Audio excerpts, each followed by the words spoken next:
और अब बात पड़ोसी मुल्क पाकिस्तान की, जहां तालिबानी बारूद ने कहर बरपाया है। इफ्तारी के बाद पाकिस्तान में जोरदार धमाका हुआ, जिसके बाद अफरा तफरी मच गई। दरअसल ये हमला पाकिस्तान की आर्मी कैंप को निशाना बनाकर किया गया, जिसमें पाकिस्तानी आर्मी के 6 जवान मारे गए। आशंका है कि यह हमला तालिबान की ओर से किया गया।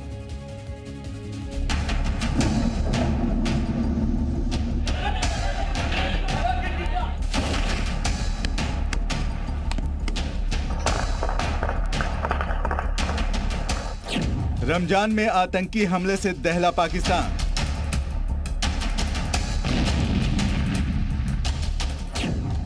चैंपियंस ट्रॉफी के बीच पाक आर्मी पर आतंकी हमला।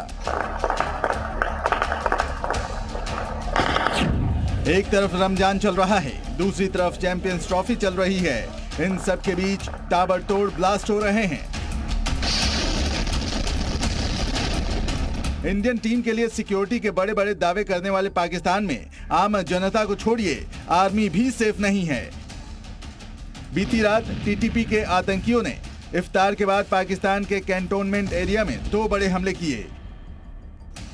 मेन कैंटोनमेंट में विस्फोटकों से लदी 2 कार घुस गई और दोनों ब्लास्ट हो गई, जिससे भयंकर तबाही मची और कैंटोनमेंट की दीवारें टूटी।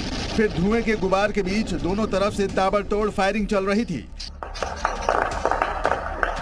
क्योंकि ब्लास्ट से दीवार तोड़ने के बाद 5 से 6 आतंकियों ने छावनी में घुसने की कोशिश की।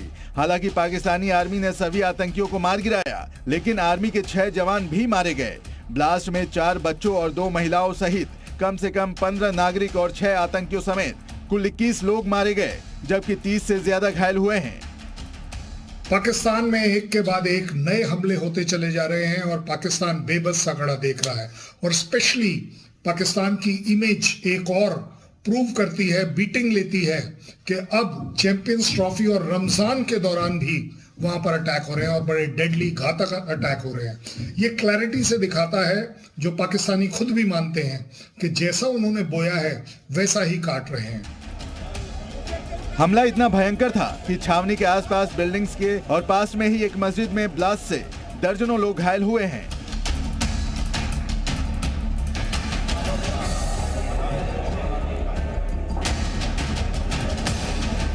हमले की जिम्मेदारी टीटीपी के जैश अल फुरकान ने ली है।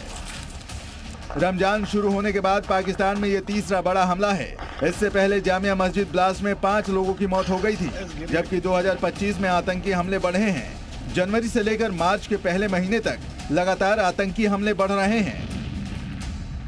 2025 में पाकिस्तान में 74 आतंकी हमले दर्ज किए गए हैं। 91 मौतें हुई हैं, जिनमें 35 सुरक्षाकर्मी, 20 नागरिक और 36 आतंकवादी शामिल थे, जबकि 117 लोग घायल हुए, जिनमें 53 सुरक्षा बल के जवान, 54 नागरिक और 10 आतंकवादी थे। 2024 में भी तालिबान ने ताबड़तोड़ हमलों से पाकिस्तानी सरकार को घुटनों पर ला दिया था। आंकड़े देखकर लग रहा है कि पाकिस्तान सिविल वॉर के मुहाने पर खड़ा है।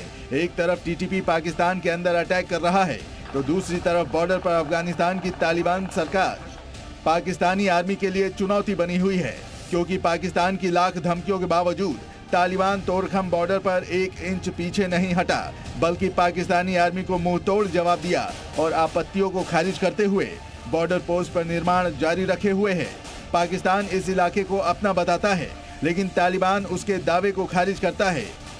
टीटीपी, अफगानिस्तान, तालिबान सब मिलकर पाकिस्तान के ऊपर अटैक कर रहे हैं। मुझे लगता है कि अगर पाकिस्तान को किसी भी तरह से, एटलीस्ट अफगानिस्तान से, तालिबान से अगर पार पाना है, तो उन्हें बातचीत का रास्ता न अपनाना पड़ेगा, उन्हें टेररिज्म छोड़नी पड़ेगी, उन्हें अफगानिस्तान लीडरशिप को कॉन्फिडेंस में लेना पड़ेगा।